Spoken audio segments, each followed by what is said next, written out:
Assalamualaikum warahmatullahi wabarakatuh. Alhamdulillah bil alamin wa bihi nasta'inu ala umuri dunya waddin. Asyhadu an la ilaha illallah wahdahu la syarikalah wa asyhadu anna Muhammadan abduhu wa rasuluh la nabiyya ba'dah. Allahumma shalli ala Muhammad wa ala ali Muhammad wa man tabi'ahum bi ihsanin ila yaumiddin.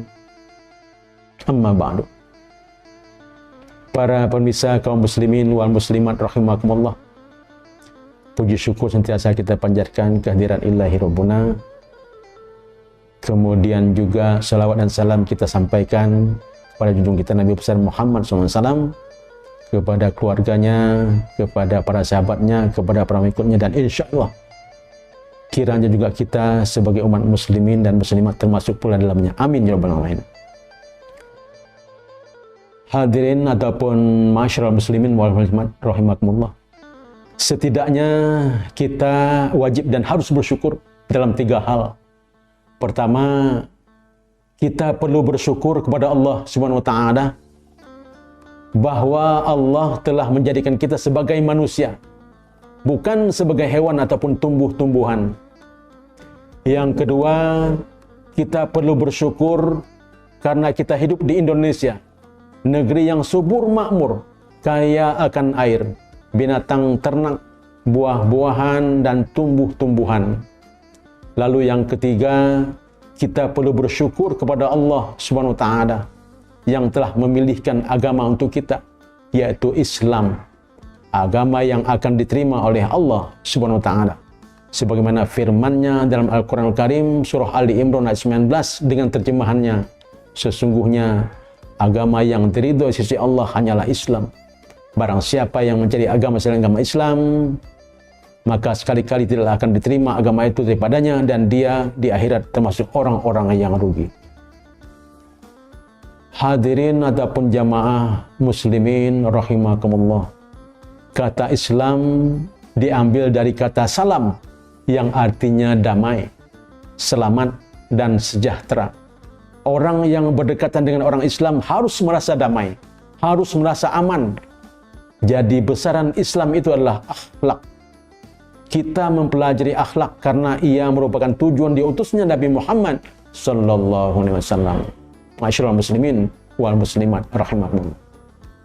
Mungkin kita agak terkejut, tapi jangan terkejut dengan heran. Nabi Muhammad sallallahu alaihi wasallam bersabda, "Aku diutus untuk menyempurnakan kemuliaan akhlak." Mungkin kita bertanya, apa ini logis? Benarkah Nabi Muhammad sallallahu alaihi wasallam diutus untuk menata akhlak? Bacalah hadis tersebut sekali lagi. Lalu kita renungkan. Kita ingin bertanya tentang satu hal. Mengapa Nabi diutus? Untuk menjawabnya, ternyata Allah Subhanahu wa ta'ala berfirman, "Kami tidak mengutusmu wahai Muhammad kecuali sebagai rahmat bagi alam semesta." Untuk itu, ma'asyiral muslimin wal muslimat, renungkanlah ayat tersebut dan mari kita berpikir, seandainya kecurangan, tipu daya, pengkhianatan, dan berbagai kejahatan merajalela dalam suatu masyarakat, apakah masyarakat semacam ini akan diliputi rahmat? Bayangkan suatu keluarga diliputi rasa benci, dengki, dan dendam. Di manakah rahmat itu berada? Jelas ada sebuah korelasi amat erat antara hadis, "Aku diutus untuk menyempurnakan kemuliaan akhlak," dan firman Allah Subhanahu wa taala, "Kami tidak mengutusmu kecuali sebagai rahmat bagi alam semesta." Ketahuilah, tidak ada rahmat bagi alam semesta kecuali akhlak. Tampaknya saudara-saudaraku kaum muslimin dan muslimat berkata, tentu saja kita setuju dengan hadis Nabi tersebut, "Aku diutus untuk menyempurnakan akhlak mulia."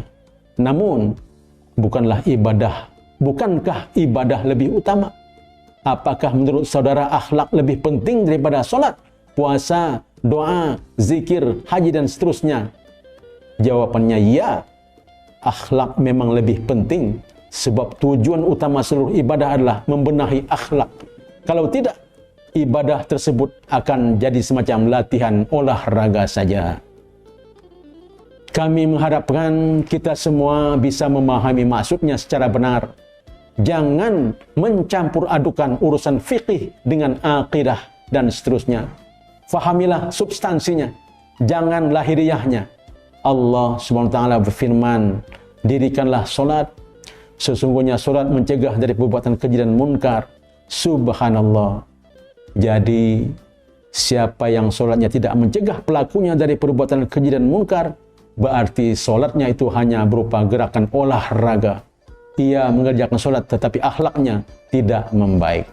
Demikian kultum ini kami sampaikan. Semoga bermanfaat bagi kita semua, khususnya kaum muslimin dan muslimat, mukminin dan mukminat. Lebih dan kurangnya kami mohon maaf. Yang benarnya datang dari Allah SWT dan salahnya adalah dari kami sebagai manusia biasa yang dhaif. Wabillahi taufiq wal hidayah. Wassalamualaikum warahmatullahi wabarakatuh.